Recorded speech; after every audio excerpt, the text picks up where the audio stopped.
आप सभी का स्वागत है। आज हम जिस विषय पर चर्चा करने जा रहे हैं वो है उपयोगिता विश्लेषण। मैं शिव शर्मा, सहायक आचार्य अर्थशास्त्र, राजकीय महाविद्यालय राजगढ़ अलवर, आप सभी का स्वागत और अभिनंदन करता हूँ। पुनः बता दूं, आज हम जिस विषय पर चर्चा करने जा रहे हैं वो है उपयोगिता विश्लेषण। पहली बात तो यह कि उपयोगिता है क्या चीज।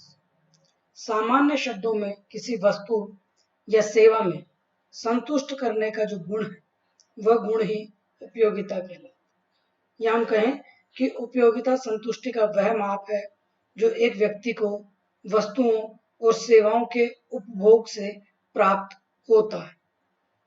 यदि किसी उपभोक्ता के संबंध में यह विचार किया जाए कि वस्तु की आखिर वो मांग ही क्यों करता, अगर हम ये सोचें, ये बात करें कि एक उपभोक्ता है, वो उपभोक्ता आखिर उस वस्तु की मांग करता ही क्यों, ताकि आगे की बातों के बारे में जिक्र किया जा सके। जैसे फॉर एग्जांपल मैं आप लोगों से पूछूं कि आप बाजार क्यों जाते, या साहब आप किसी वस्तु विशेष की ही मांग क्यों करते। जैसे फॉर एग्जांपल कि अगर आप बाजार गए और बाजार में आपने, जैसे लड़कियां हैं तो एक सूट लेंथ देखी या कोई जीन्स देखी, या लड़के हैं कोई जीन्स देखा या बढ़िया सा बूट देखा, तो उन पर्टिकुलर इतने सारे सूट लेंथ में, जींस में या बूट में से किसी एक का जब आप चयन करते तो उसके चयन के पीछे कारण क्या होता, क्यों, आखिर पहली बात तो ये कि आपने उस चीज की ही डिमांड क्यों की, और अगर की है तो आपको उस चीज के प्रयोग से क्या प्राप्त हुआ, ये दूसरी बात। तो इसके संबंध में जैसा स्क्रीन पर आप देख रहे हैं कि दो तरीके के परिणाम सामने आते हैं। पहला, वह वस्तु की मांग इसलिए करता है क्योंकि उसे वस्तु जो है वो साफ संतुष्ट करती। जैसे किसी भी व्यक्ति को, जैसे एक लड़की है, वो एक जीन्स या सूट लेंथ लेती है, या जीन्स में से और सूट में से जीन्स का वो चयन करती है या सूट का चयन करती है, या एक लड़का है वो बूट या सिंपल शूज में से किसी एक का चयन करता है। अब उसके चयन करने के पीछे जो कारण है वो ये है कि साहब ये चीज मैंने इसलिए चयनित करी क्योंकि ये चीज मुझे संतुष्ट कर रही है, इसकी खरीद ही मैं इसलिए कर रहा हूँ क्योंकि ये चीज मुझे संतुष्ट कर रही है।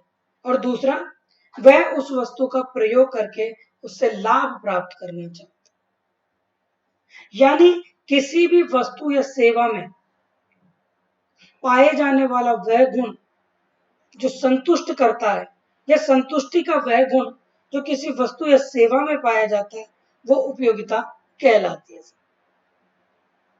फॉर एग्जाम्पल कि अब ये वीडियो हम लोग देख रहे हैं, जिस उपयोगिता विश्लेषण पर मैं आपसे चर्चा कर रहा हूँ, एक वीडियो जो बनाया आपके सामने प्रस्तुत किया है, इसमें आपने इस वीडियो को जो देखा, मनन किया या अध्ययन किया, क्यों, क्योंकि आपको इससे संतुष्टि मिल रही है या असंतुष्टि मिल रही है, दो ही चीजें। अगर इस वीडियो ने या इस अध्ययन ने आपको संतुष्ट किया तो ये चीज आपके लिए उपयोगी बन गई, और वो जो संतुष्टि प्राप्त हो रही है आपको, जिसको आप मानसिक स्तर पर अपने अंदर महसूस कर पाते हैं, ये जो चीज है ये उपयोगिता कहलाती है। जहां तक उपयोगिता के मापन या विश्लेषण का संबंध है, तो साहब उपयोगिता के मापन और विश्लेषण के संबंध में तीन तरह की धारणाएं प्रचलन में। पहला, गणवाचक धारणा, दूसरा क्रमवाचक धारणा, और तीसरा प्रकट अधिमान विश्लेषण, revered preference. Cardinal approach, ordinal approach और रिवर्ड प्रेफरेंस अप्रोच, ये तीन तरीके की धारणाएं या विचारधाराएं जो हैं वो सामने हैं साहब उपयोगिता के विश्लेषण। पहले विश्लेषण की विचारधारा के संबंध में हम बात कर रहे हैं। आज हम जो बात कर रहे हैं केवल गणवाचक विश्लेषण की बात कर रहे हैं, या गणवाचक उपयोगिता विश्लेषण की बात। दो जो अलग धारणाएं हैं, क्रमवाचक और प्रगट अधिमान। प्रगट अधिमान जो है, रिवर्ड प्रेफरेंस थ्योरी जो है, वो परास्नातक या अधिस्नातक या स्नातकोत्तर विषय जो हैं उनमें इसका अध्ययन किया जाता है। स्नातक स्तर पर केवल गणवाचक और क्रमवाचक दो विचारधाराओं के संबंध में अध्ययन किया जाता है। उसका पहला भाग हमने लिया गणवाचक उपयोगिता विश्लेषण। गणवाचक विचार के अनुसार सबसे पहली बात तो ये कि उपयोगिता मापनीय है। मापनीय किस रूप में है? इसे अंकों के रूप में मापा जा सकता है और प्रस्तुत भी किया जा सकता है। कईयों के सामने दिक्कत आती है कि साहब हम ये भूल जाते हैं कि गणवाचक उपयोगिता विश्लेषण क्या चीज। बड़े आसानी से आप इसको याद कीजिए, गण और वाचक। गण, गण का मतलब गणित, वाचक, वाचक माने मानने वाला, फॉलो करने वाला, विश्वास करने वाला। यानी यदि इस शब्द का संधि विच्छेद किया जाए तो गण प्लस वाचक, यानी वे लोग या वो मत के अनुयायी जो इस धारणा के पोषक हैं, उसको मानने वाले हैं कि उपयोगिता को अंकों में मापा जा सकता है और प्रस्तुत भी किया जा सकता है। यानी जो उपयोगिता है उसे आसानी से अंकों में जानना या उसके प्रस्तुतिकरण का जो दावा करने वाले व्यक्ति हैं वही गणवाचक दृष्टिकोण के लोग हैं साहब। अब बात आती है कि गणवाचक दृष्टिकोण का संबंध किनसे। इस विचारधारा के पोषकों में जो महत्वपूर्ण नाम लिए जाते हैं वो नाम है प्रोफेसर बोसेन, मार्शल, ड्यूपिट, वालरस आदि।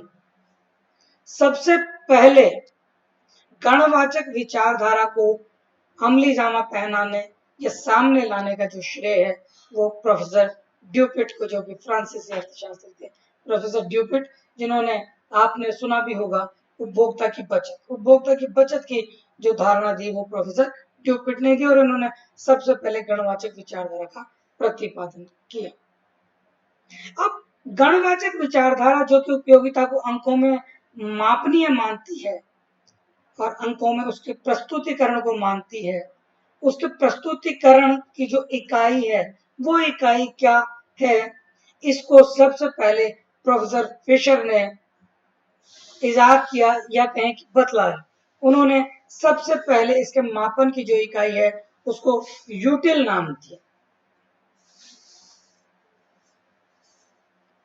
और ये जो शब्द है यूटिल, इस यूटिल का सबसे पहले प्रयोग जो है वो प्रोफेसर कार्ल मार्क्स ने किया था। ठीक है सर। अब बात आती है कि उपयोगिता की विशेषताएं क्या, आखिर है क्या उपयोगिता। उपयोगिता एक बात आपने और हमने ये जान लिया कि किसी भी वस्तु या सेवा में संतुष्ट करने का जो गुण विद्यमान होता है ना साहब, वो उपयोगिता कहलाता है। अब उपयोगिता की विशेषताएं क्या है? पहली बात, उपयोगिता एक भावगत विचार। भावगत विचार से मतलब कि उपयोगिता एक मानसिक स्तर है। मानसिक स्तर यानी इसे महसूस किया जा सकता है, अनुभव किया जा सकता है। संतुष्टि जो है उसको हम अनुभव करते हैं, महसूस करते हैं। भाव, ये आपके विचार और भावनाओं के आधार पर बदलती है। अगर आपके किसी वस्तु के संबंध में विचार या भावनाओं में किसी तरीके का परिवर्तन होता है तो आपकी उससे प्राप्त होने वाली संतुष्टि का जो स्तर है वो भी परिवर्तित होगा। एक चीज एक समय आपको संतुष्ट कर रही है, हो सकता है कि दोबारा वो चीज आपको संतुष्ट नहीं करे। ठीक है, यह एक मानसिक स्तर है। दूसरा, उपयोगिता सापेक्षिक एक विचार है। सापेक्षिक विचार का मतलब है कि ये अन्य चीजों पर निर्भर एक विचार जो काल, समय और परिस्थिति के अनुसार परिवर्तित हो सकती है। काल, समय और परिस्थितियों के अनुसार उपयोगिता जो है वो बदल सकती है। उपयोगिता का संबंध किसी भी तरीके से लाभदायकता से नहीं लिया जा सकता।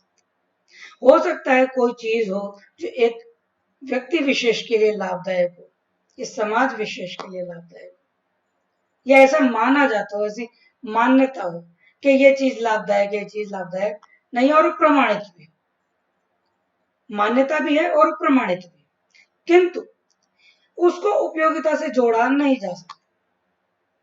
फॉर एग्जाम्पल, समाज में या सरकार के द्वारा एक साधारण मान्यता है, सरकार के द्वारा तो इसमें एक विधिक कानून भी बना दिया गया है कि नशा करना जो है वो एक आपराधिक कृत्य है और समाज के द्वारा भी उसे पोषित या संतुष्ट नहीं किया जा सकता, उसकी अनुशंसा नहीं की जाती। लेकिन एक व्यक्ति जो उस चीज का नशा करता है, किसी भी चीज का, भले वो शराब हो, स्मैक हो, किसी भी तरीके की चीज, वो लाभदायक नहीं है, उसके शरीर को नुकसान पहुंचा रहा है, लेकिन वो उसके प्रयोग से अपने आप को संतुष्ट महसूस कर रहा है, तो वो उसकी उपयोगिता को प्रदर्शित कर। इसीलिए उपयोगिता का संबंध लाभदायकता से बिल्कुल भी नहीं, और इसीलिए कहा जाता है कि उपयोगिता है वो साहब नैतिकता के दायरे से कहीं बाहर। कुछ चीज नैतिक और अनैतिक दोनों रूप में है, किंतु उपयोगिता या संतुष्टि के उस स्तर को नैतिकता या अनैतिकता के स्तर पर मापा जाना संभव नहीं है।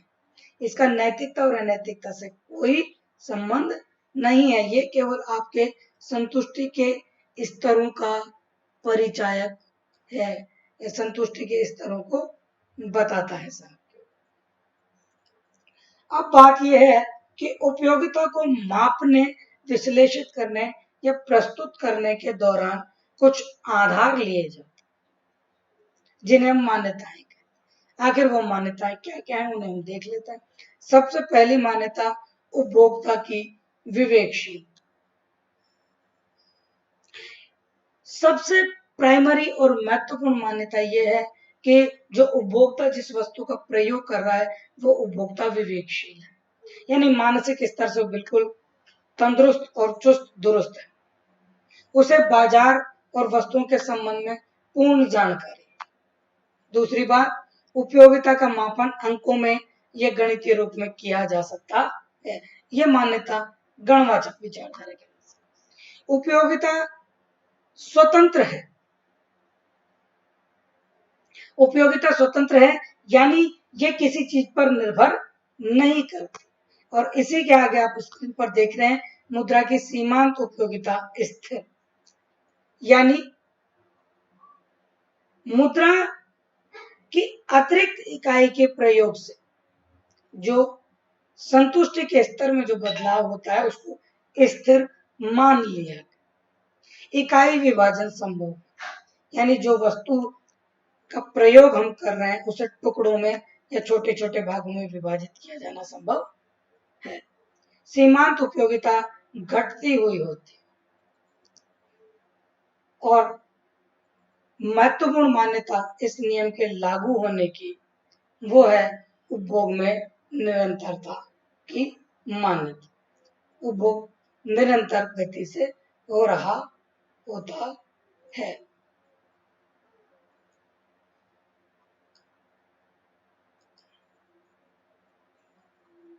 अब बात आती है साहब कि उपयोगिता के प्रकार क्या क्या, कौन कौन से प्रकार हैं उपयोगिता।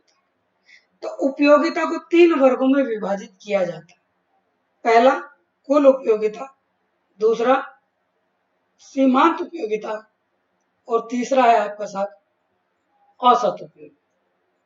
कुल उपयोगिता, सीमांत उपयोगिता और औसत उपयोगिता।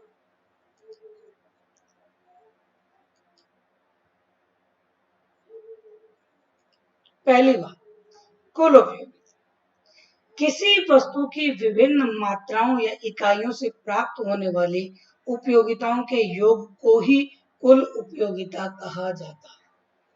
फिर से रिपीट कर दूं, किसी वस्तु की विभिन्न मात्राओं या इकाइयों से प्राप्त होने वाली उपयोगिताओं के योग को ही कुल उपयोगिता कहा जाता है। अन्य शब्दों में किसी वस्तु की एक निश्चित मात्रा के उपयोग या प्रयोग से प्राप्त होने वाली संतुष्टि का जो माप है साहब, वो संतुष्टि का माप ही कुल उपयोगिता कहलाती है। जैसा प्रोफेसर लेफ्टिच कहते हैं कि कुल उपयोगिता एक वस्तु की विभिन्न मात्राओं से प्राप्त होने वाली कुल संतुष्टि है।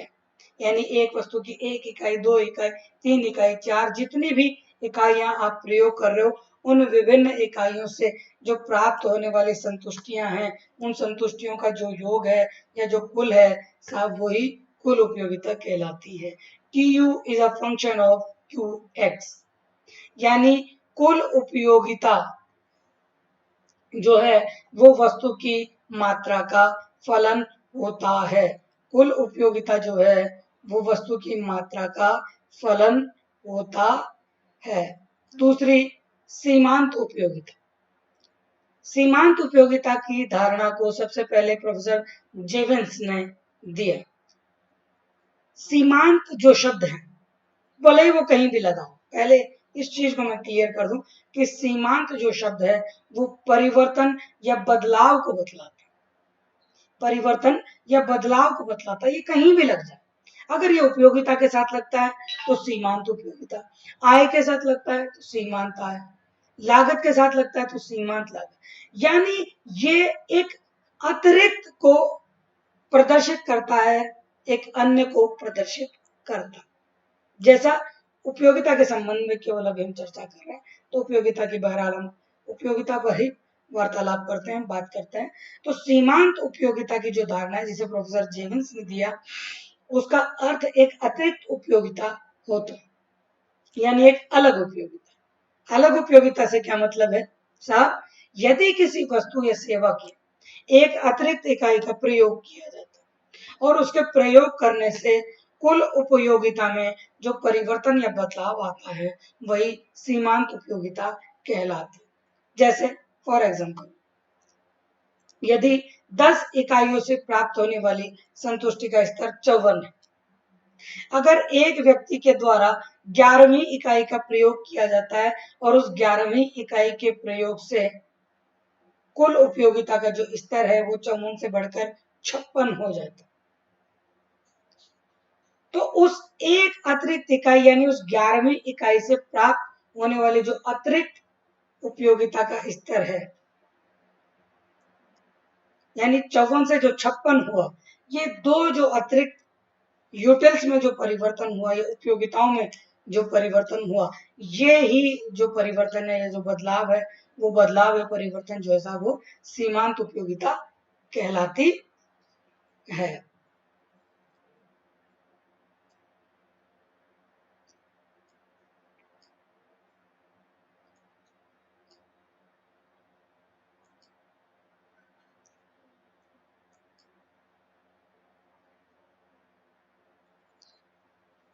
अब बात है सीमांत उपयोगिता के प्रकार। सीमांत उपयोगिता 3 प्रकार की होती है: धनात्मक सीमांत उपयोगिता, शून्य सीमांत उपयोगिता और ऋणात्मक सीमांत उपयोगिता।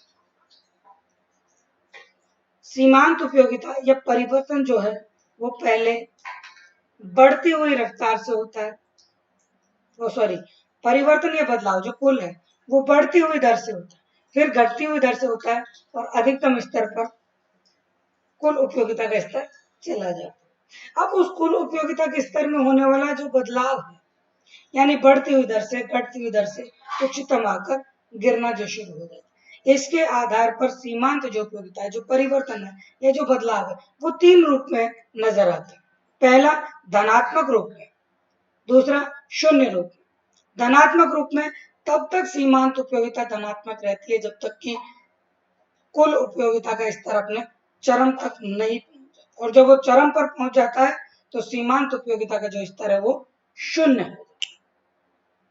और अगर उसके बाद में भी उपयोगिता यानी इकाइयों का प्रयोग होता चला जाए और कुल उपयोगिता में किसी तरीके के परिवर्तन या बदलाव होता है, कुल उपयोगिता बढ़ती या गिरती, अपने शीर्ष पर पहुंचने के बाद में तो यह तय है कि जैसे इकाइयों का प्रयोग किया जाएगा कुल उपयोगिता गिरेगी। और कुल उपयोगिता के गिरने के कारण जो सीमांत उपयोगिता है साहब, वो शून्य से अपने ऋणात्मक स्तर पर आ जाती है। कुल उपयोगिता और सीमांत उपयोगिता के मध्य क्या संबंध है, औसत उपयोगिता, कुल उपयोगिता और सीमांत उपयोगिता के मध्य क्या संबंध है, इसकी चर्चा हम अगले अपने वार्तालाप में करेंगे। बहरहाल हम केवल सीमांत उपयोगिता के बारे में, कुल उपयोगिता के बारे में और औसत उपयोगिता के बारे में सामान्य वार्तालाप आपके संबंध में कर रहे हैं, आपके साथ में कर रहे हैं। तीसरी चीज है औसत उपयोगिता। औसत उपयोगिता एक इकाई विशेष से प्राप्त होने वाली संतुष्टि के स्तर का परिचायक है, जिसे प्राप्त करने के लिए कुल उपयोगिता में इकाइयों का भाग दे दिया जाता है।